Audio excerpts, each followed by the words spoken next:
क्या किसी नाम की गलती, एक एड्रेस में छोटा सा एरर या टेस्टेटर की जगह टेस्टेट्रिक्स लिख देना एक पूरी विल को झूठा बना देता है? ये वही सवाल है जो इस वक्त दिल्ली हाई कोर्ट के कोर्टरूम में घूम रहा है, जहां लेट इंडस्ट्रियलिस्ट संजय कपूर की ₹30,000 करोड़ प्रॉपर्टी और उनके फैमिली डिस्प्यूट ने एक फिल्मी ट्विस्ट ले लिया है। एक तरफ है उनकी पहली शादी से बच्चे बॉलीवुड एक्ट्रेस करिश्मा कपूर के बच्चे समायरा कपूर और कियान राज, और दूसरी तरफ उनकी प्रेजेंट वाइफ प्रिया कपूर, जो अब कोर्ट में कह रही है बस कुछ स्पेलिंग मिस्टेक्स होने से विल इनवैलिड नहीं हो जाता। ये कहानी है पैसों, परिवार और पावर की, और उस लीगल बैटल की जिसमें इमोशंस और ईगो दोनों का टकराव खुला है, सिर्फ पार्टीज की तरफ से ही नहीं बल्कि उनको रिप्रेजेंट कर रहे एडवोकेट की तरफ से भी। जी हाँ, एक हियरिंग के दौरान दोनों पक्षों के वकीलों को भी आपस में बहसते हुए देखा गया। Just because I Just please don't interrupt me. I am not used to interruption. Well, you should get a taste of your own medicine then, and don't shout at me. Please don't shout at me. You interrupted me. So, and my lady, Not shout at me. Have some courtesy to the council. You shout it first. If you shout, you'll get paid back in coin. you're not used to. I'm gonna push over. You're not. दर्शकों, सोमवार और मंगलवार को करिश्मा कपूर के बच्चों की तरफ से एडवोकेट महेश जेठमलानी ने अपने आर्ग्यूमेंट्स दिए थे और बताया था कि विल फ्रॉस्ड है। साथ ही उसमें कई सारे एरर्स भी हाईलाइट किए थे जो इतना बड़ा बिजनेसमैन कभी नहीं करता। इन शॉर्ट उनका कहना था कि विल जिसने भी बनाई है सबसे ज्यादा फायदा उसे ही होने वाला था, दैट मीन्स प्रिया कपूर। अब बारी थी कि प्रिया कपूर की तरफ से क्या आर्ग्यूमेंट्स देखने को मिलते हैं। तो वेडनेसडे को ये इंतजार भी खत्म हो गया और जस्टिस ज्योति सिंह के सामने कोर्टरूम में सबके चेहरे पर सीरियसनेस थी। हालांकि इससे पहले हम हियरिंग पर आगे बढ़े, आपको बता दूं कि एक और शॉकिंग वीडियो वायरल हुआ है जो जस्टिस ज्योति सिंह के कोर्टरूम से ही निकला, जहां एक लॉयर वीसी से अपेयर हो रहा था, लेकिन उनके कुछ पर्सनल मोमेंट्स के विजुअल सबने देख लिए।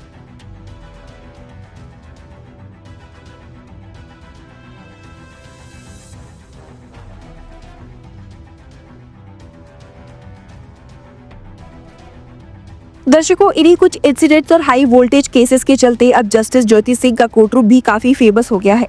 इसी पॉपुलैरिटी को आगे बढ़ाते हुए वेडनेसडे को प्रिया कपूर के lawyer senior advocate Rajiv Nair ने केस में एक पॉइंट ब्लैंक सबमिशन दिया कि प्लेंटिफ के पास कोई कॉज ऑफ एक्शन ही नहीं है, उन्होंने विल को चैलेंज ही नहीं किया है।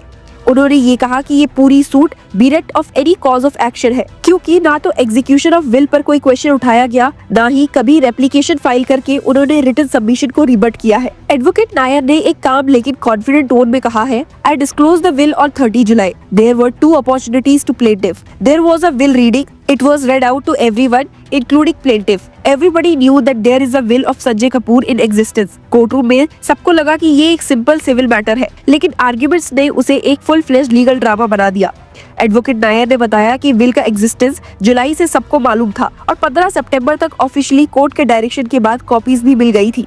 उन्होंने कहा, they are conscious about existence of will as far back as 30 July. Today we are dealing with non-existent challenge to the will. It is a bogus challenge. Courtroom में हल्का सा स्टेयर हुआ, लेकिन बोगस चैलेंज जैसी line किसी भी party के लिए स्ट्रॉन्ग रिमार्क होती है। प्रिया कपूर का स्टांस सीधा था कि उनके हिसाब से करिश्मा कपूर के बच्चों का केस लीगली हॉलो है। This is not a probate proceeding, Nair ने कहा, और प्लेंटिफ्स ने कहीं भी प्लीडिंग्स में विल के एग्जीक्यूशन को चैलेंज भी नहीं किया है। उन्होंने ये भी पॉइंट आउट किया कि अगर विल उन्हें लेट मिली भी तो वो अपनी सूट को अमेंड करके स्पेसिफिक चैलेंज कर सकते थे, लेकिन उन्होंने ऐसा नहीं किया।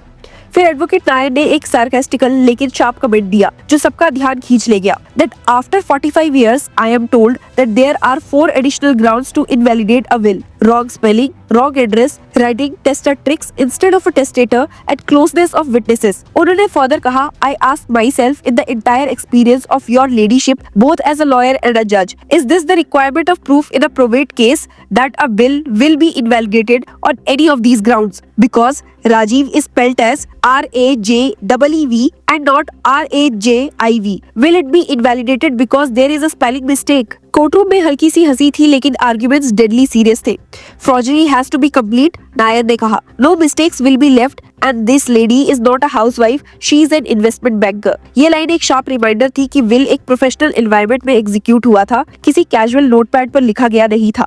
उन्होंने एक हाइपोथेटिकल एग्जांपल भी दिया, ये कहते हुए that if I had kept the will in my pocket and it had surfaced at an appropriate occasion, will that will be set aside on this ground or will it be set aside on the ground that it wasn't signed by the deceased? ये सवाल courtroom में एक silence छोड़ गया। That has anyone disputed signatures? All that is said is that he couldn't have done it. We are only to see that whether the will was executed by a person of sound mind in the presence of 2 attesting witnesses. उन्होंने clear किया कि will का late disclosure या sealed cover में रखना उसकी validity को effect नहीं करता। नायर ने कहा, the will may be in someone's custody, produced late, might be in locus for years, but the root of challenge in probate case is very specific. उन्होंने emphasize किया that what is important is to challenge the production of will, and we are talking about 7 weeks. पर दूसरी तरफ senior advocate Mahesh Jethmalani, जो करिश्मा कपूर के बच्चों की तरफ से अपेयर कर रहे थे, उन्होंने एक इमोशनल और लॉजिक मिक्स के साथ आर्ग्यूमेंट दिया।